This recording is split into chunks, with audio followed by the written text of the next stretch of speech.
Ob 100-letnici rojstva in 30-letnici smrti Jožeta Alojzija Žabkarja, duhovnika, ki je skoraj 29 let služboval v Črnomlju, leto dni pa tudi v Metliki, je Belokranjsko muzejsko društvo pripravilo večer njegove poezije, ki jo prevevajo iskrena vera, zaupanje v pravično življenje in plemenitost preprostih ljudi. Najlepše so zbrane brevir Moj v travi, nekaj je tudi v knjigi Izpovedi, pa veliko je pisal v razne revije in časopise, še študentski dijaških letih in tudi pozneje. Kot kaže, kot sem razbrala iz vsega njegovega tega življenja, je on po vsakem dogodku, ki ga tako močno doživel, je bila pesem izliv njegove duše. In tako je nastalo več kot 1000 pesmi. Veliko jih je posvetil Belokranjcem in Beli krajini, ki jo je zelo vzljubil. A tudi sam je bil zelo priljubljen med Belokranjci, ki so ga ohranili v lepem spominu. Dela mi je lepa baba. Bome Gospod, nisem za mornara. Roke izgarane, žega ječmen sem vse ove dane. In veslala bare je do brega, kjer je ždela vitka breza. Roke bele, kakor mesečina, kar naprej so ji drhtele.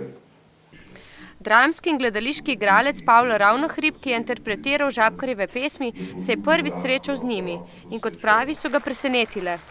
Pregovorno smo Slovenci narod pesnikov in jaz, ki se sicer poklicno ukvarjam s tem, nekako bi moral poznati vse večino slovenskih pesnikov, pa me vsake toliko časa kdo preseneti in zagotovo me je tudi duhovnik in pa pesnik Jožef Alojzij Žabkar presenetil predvsem s to njegovo preprosto iskrenostjo.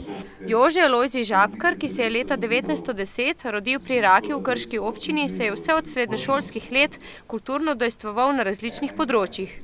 Ker je bil velik domoljub, je ob začetku druge svetovne vojne, ko je služboval v Ljubljani, takoj našel stik z Osvobodilno fronto, zato je bil premeščen za kaplana v Črnomelj, kjer pa je kljub grožnjam iz cerkvenih krogov nadaljeval svoje sodelovanje s partizani in pomagal organizirati partizansko šolstvo.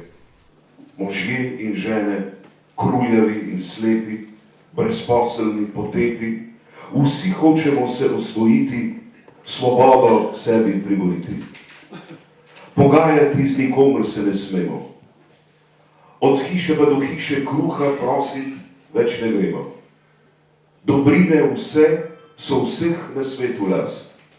Zbrani so zanimanjem prisluhnili Žabkarjevi življenjski poti, pa tudi odlomkom iz njegove kronike, ki jih je prebiral Toni Gašparič, ki vse do literarnega večera Žabkarja njegovih del ni poznal.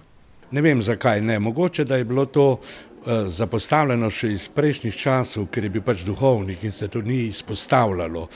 Ob pripravi na večer poezije pa je Gašparič prebiral Žabkarjeve pesmi, ki so po njegovem lepe, čustvene, belokranjske, seveda nastale v času večinoma med narodno-osvobodilno borbo, ko je bilo veliko grozot, vendar jih je Žabkar lepo povezal z lepoto narave belokranjske, z belokranjskimi ljudmi, ki so bili tudi v zelo težkih, hudih, stresnih časih ljudje.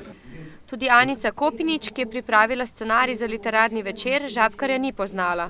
Ko sem pa prebrala njegovo pesniško zbirko Brevir Moj v travi in pa Izpovedi, sem bila res ganjena in takrat sem nekako ga vzljubila.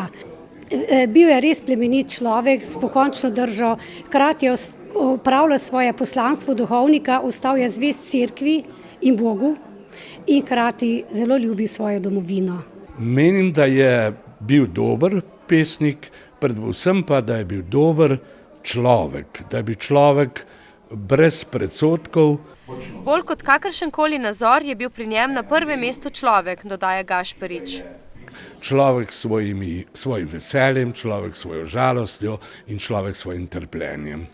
Vse to se da razbrati iz njegovih pesmi in zapisov v kroniki, ki jo je pisal od leta 1931 pa vse do smrti v Kropi na Gorenjskem, kamor so ga leta 1969 premestili iz Črnomlja.